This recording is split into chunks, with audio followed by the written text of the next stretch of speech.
你知道吗？在大马的国际学校啊，现在有个不可忽视但是日益严重的问题，有些人甚至对此还在采取行动。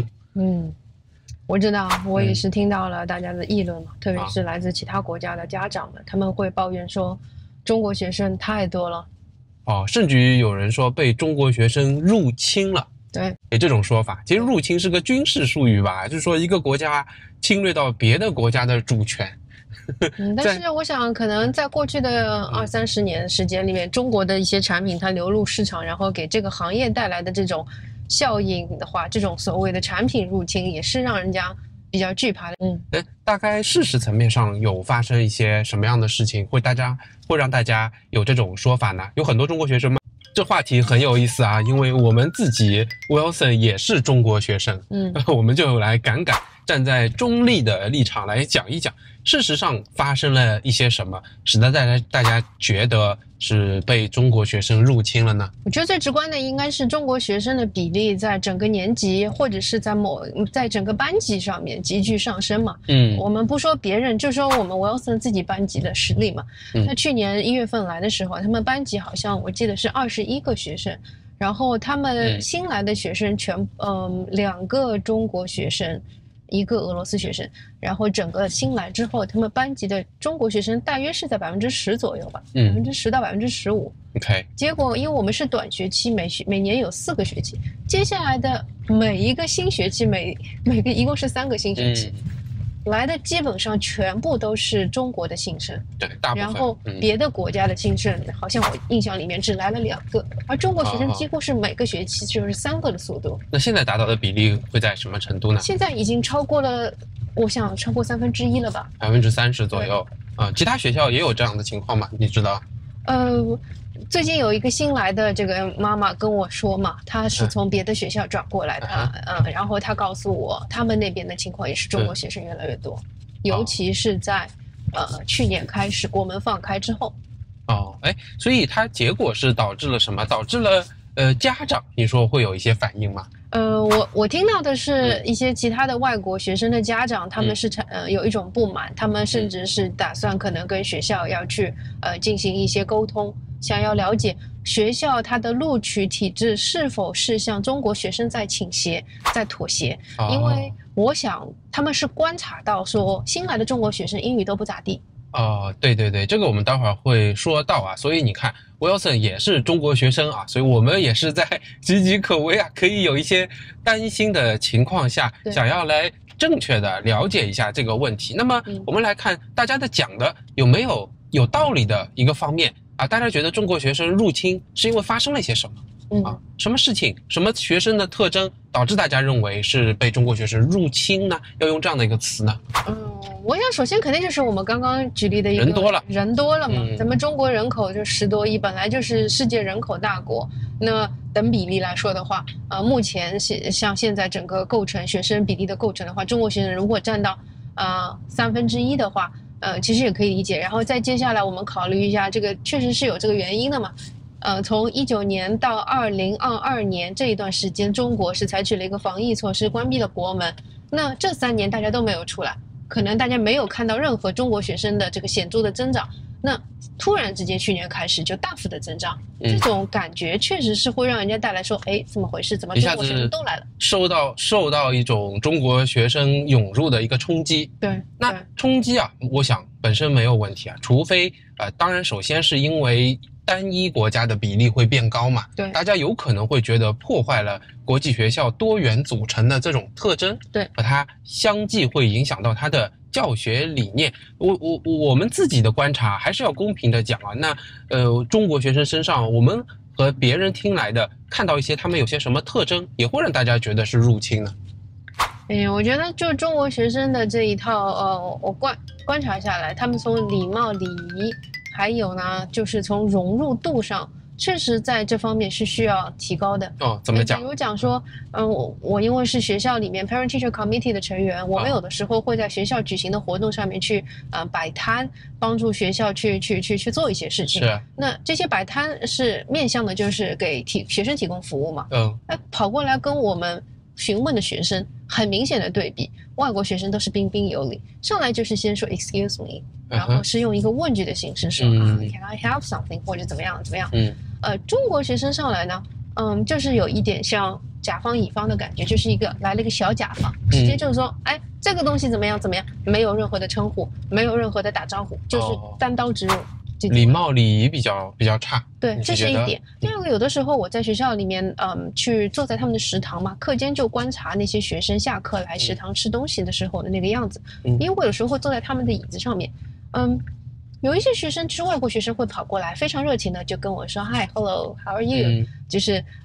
你的孩子是在哪个是在哪个班级的？他们就很热情的跟你打招呼。特别是像那种欧洲的。还有就是长得那个感觉像是印度裔的，然后甚至于日本、韩国的学生，他们也会跑过来，这样很热情的问我，然后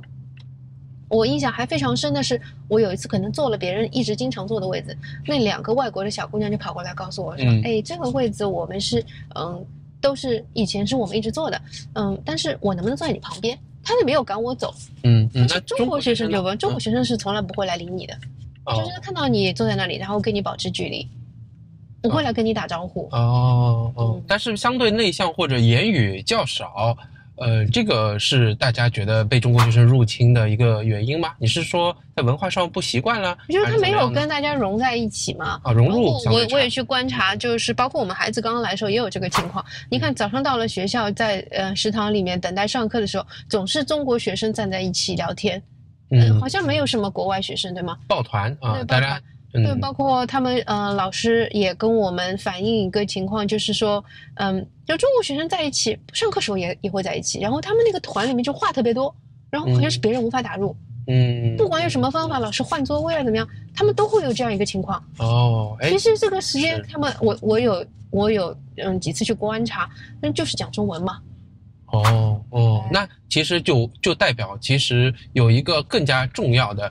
原因，是因为中国学生普遍的英语程度不好。对，然后可能就所谓的这个抱团嘛，然后就中国人跟中国人在一起用中文交流，那么这样一个抱团不是又形成了另外的一个副作用，就是别的国家的学生也不敢给你 break in， 不能融入。对。他们自己也更难的去提升自己的英语水平，而老师又得花比较多的时间在他们身上，那么影响和稀释了老师的教学资源和能力，也很难去贯彻学校的教学理念向下去贯彻了。对，那感觉这些都是由英语水平所引起的。对，那最后一个观察到的一些情况，就是中国孩子的一些行为规范确实是需要非常大的一个改进。比如说我听说过的是一言不合就动手，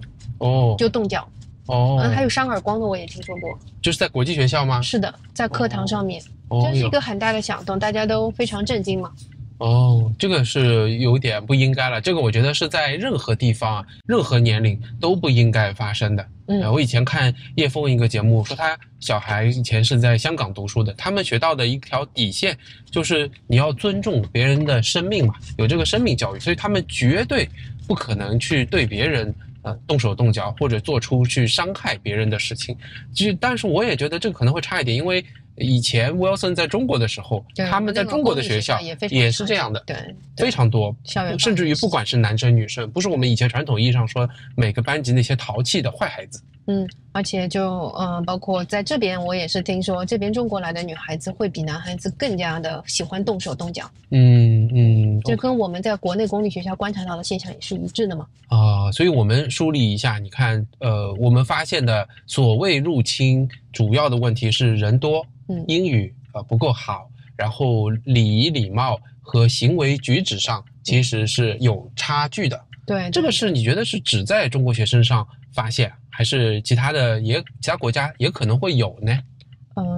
我必须要说，因为我可能关注多的就是中国学生，毕竟人多嘛，这个群体嘛。至于别的国家的学生的话，我有时候会问我自己小孩说，其他的国家学生有吗？他们好像我儿子说没有。就他有时候就很有趣的，就是他观察到这些现象，就自己同胞，包括他自己有时候一开始来也发生过这样的情况，他会有一种羞愧感，不是，他有一种羞愧感，他会觉得说中国学生我们怎么是这样子的？为什么别人不是这样子的？对。为什么其他家长还觉得不太爽？就是一个是入学的标准是不是感觉被拉低了？为了要吸引更多的中国学生，所以即便英语水平没有达标，也是先把他们招来再说。OK。那么第二个就是说，招来之后，学生是不是受到了超过标准学生的那些应有的资源？学校给予了更多的中文资源的这个教学。这也是大家担心的，因为我们儿子也说过嘛，那当时班级里面那些英语不太好的同学，学校是会安排老师在课堂上面专门给他们做 Google Translation， 对吗？然后可能有的时候就是需要全班同学等下来，然后让他们明白了说上了什么，再往下面上。这不是耽误大家的时间吗？我觉得有一个助教吧，会去帮他，是否会耽误其他的人，我不敢有断言吧。儿子就说他们有一些，因为他们是 project based learning 嘛，那在分小组学习的时候，每个组里面总是会被分到几个英语不太好的同学，那这时候怎么办？他是一个中国人，他就要负责去翻译，那么其他的那些小组的同学就要等他翻译完，然后那个同学发表意见之后，再由 Wilson 翻译过去。那是不是也是影响进度呢？所以简而言之是降低了入学标准，又降低了教学标准。对，这个是大家担心。可能就高度集中到那些英语不好的同学那里，引起的家长的这样一个困惑。这个是有意思的啊！我觉得其实说到头，大家从结果而论的话，应该最担心的是否会未来降低输出的标准。就你的学生进来了，这么相处啊，那我因此最终教学的结果变得不好了，我不能再教出进很好的大学，他们心仪的大学的这些学生，或者教出那些他们所希望具备的学术水平、道德水平的孩子的话，那大家就应该会比较担心。对，肯定是这样子的。那你觉得会吗？我们来分析一下这一点吧，很有意思。我想说，我觉得我也有同样的担心，然后包括我也其实也很想再加入那些家长，可能跟学校去询问一下，到底是怎么样子来判定说一个国家的学生的人数和他整个国家的这个招生数的这个占比。第二个就是课堂上面对于这些英语需要加强的学生，是不是会影响其他英语是正常母语水平的一些教学的这个学生？我觉得这个询问这个字啊，就用的特别好，因为我们不是说因为入侵我们就去抵抗或者采取不理智的行为，沟通是非常重要的。我们如果先去和学校了解，说不定学校有其教学方法和它一定的标准，只是我们还未可知嘛。对，那就其他国家的这些家长可能不了解。我们至少就我们学校而言，那些英语还需要提高的中国学生是，他们是很多科目不参加正常学习，而是专门去补英语的，所以就那些科目来说，其实反而变成小班化教学，对吗？我们儿子回来说，他们有一些科目上面，只有9个人，然后在上课，也就是全英文教学，差不多只有将近一半的学生。对，那些他们学校考核下来英语水平不达标的，就直接去上英文课了。是，这个你讲的对啊，就那么这种情况下，他没有稀释他们主要课程的学习。对啊。反而呢，好像变成了更加小班化、更加资源集中倾向来教他们，也没有侵占教学资源，因为那些英语教学班的老师都是额外请过来的。对，所以我可以跟大家总结哦，在现在 Wilson 学校发生的情况是，差不多啊，他现在刚刚进初中6年级，那么差不多能够正常去上所有课程的学生只有一半，而另外有一半的学生，除了几门主要的课以外，他们都会被安排。那个要占他们多少时间呢？要占他们60%的时间，对，都要被安排去加强英语学习。是的，是吧？那你看啊，对学校来讲，我其实不太同意说学校就是赚钱。其实我不太同意，因为我其实上过他们集团的网站，学校清楚地告诉大家，它是一个非盈利机构。所谓非盈利机构，不是说它不收钱，而是它的钱都会重新用于这些教师的工资啊、设施啊、整个教学的活动啊。那他是会这样去做的。如果我更想要了解的是，你招过来的学生，那你接下来也给他们去补英语，有没有一个考核的标准？你希望学生在多少时间内达到一个什么样的标准？那如果达不到，学校会不会有一个淘汰机制，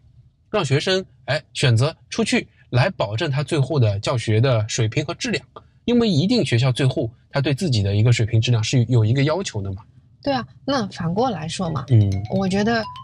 一些中国家长在入学之前，可能首先是要了解我孩子如果英语没有达标的话，对孩子来这边上学的这个影响。因为就我来看的话，你说60%的时间你是在补英语的，而且补的这个时间是很漫长，可能1年2年你都不能够完成。对，是。就我了解，因为我给那个英语不好的妈妈曾经做过翻译嘛，家长会去翻译。我了解到这个学校是你60%的时间在补英语课，它是听说读写4个方面都进行打分考核的。即便你是通过了它这个考核的话，也是一门科目。分那个大概半年的时间，逐步让你去上正规的课。就是你即使毕业，你可能只是这个月我可以多上1门课，所以这个时间会拉得非常的长。对，我们来，你想想看，如果是像我孩子到了初中，快要进初中的这个6年级、7年级的这样一个水平，你60%的课你是上不到的，像那些人文啊、历史啊，像这些东西上不到的话，其实对孩子来说是损失啊。对，那你看啊，随着小孩进入初中，他其实离最终的这些国外体系的高考12、13年级是越来越近。那他现在少上的又不会永远少上，会要他后面加倍的给补回来。所以他后面会面临更大的压力。但学校设置先补英语这条线是否是对呢？我觉得是对的，因为语言是他接下来所有的考试、教育、教学活动的一个依据嘛。所以他只能在很短的一个窗口内去补。所以你讲的家长一个要衡量这个时间，第二呢，我觉得他要衡量金钱的投入到底是什么样。因为对学校来说 OK 啊，我照常收了你的学费，然后你额外交1分钱补英语，我也额外请老师来补，对学校是 OK 的。学校唯一呢就会稀释了他学校的一个氛围，家长在这一点上可能也要去做一些衡量和考核。对，你如果是国际教育，然后但是因为孩子没有达到这个入学标准，或者说非常吃力的够上了之后，后续一定是需要非常大的这个补英语的这样一个咱们说时间成本、金钱成本，还有小孩跟家长共同的这个决心嘛。所以你看啊，我们刚刚算了这个经济账和时间账。那我如果大家要去反映一些问题或者咨询学校，我觉得某种层面上也是有道理的。因为我个人啊，哪怕是我也很关心这个学校作为一个国际学校，它是否要维持各个国家人员的一个比例。因为不单单大家在语言能力上，大家在历史文化，大家一个生活习惯的背景其实都是不同的。国际学校它的教育理念一般讲都是他希望培养 global leader， 那他要更好的去灌输这样的理念，我希望他要维持一个均衡的各个国家的一个比例。我不知道他有没有一条硬性的规定哈，那如果有的话，那要去维持好这条线，我也是非常认同这种看法的。我觉得另外一个我想到的这个点，这个目前可能没有在马来西亚的国际上听说过，因为是我们朋友是在非常顶尖的新加坡的国际学校里面，他是担任校董，然后跟我讲的一些事情，我也非常震惊。就是这个入侵啊，不单单是学生入侵，还有是家长强势的去干涉学校的一些教学科目。我举个例子啊，它是非常顶尖，可能是新加坡前3的这个国际学校，他们那个时候就非常多的中国学生涌入。而且呢，要求学校必须把中文当成母语来教。这样的最后的这个影响的后果是什么呢？他们学校不得不改换中文的教材。改了吗？对，改了。那个家长指定他们必须要用中国的什么人教版。但这个家长是很有能量的。他们是家长抱团嘛，因为人多了就联名上书嘛，甚至因为都比较有经济实力，就是聘请了律师啊之类的，反正就是请愿。那这个就产生了什么后果呢？学校首先是可能改换了这个教材，第二个呢，因为这个大量的中国学生，他们就所谓的占便宜心理嘛，他们直接选第2外语的时候就去选了中文。那么原先那些中文非母语的这些学生学那个中文，他们都是定好这个级别的快班啊、慢班啊什么定好之后，学生们母语中文的学生进来之后，一下子全部体系全部打乱，重新考核，然后那些母语不是中文的学生就学起来特别累，因为再怎么样子努力学都不如那些母语是中文的学生嘛。然后又换了教材，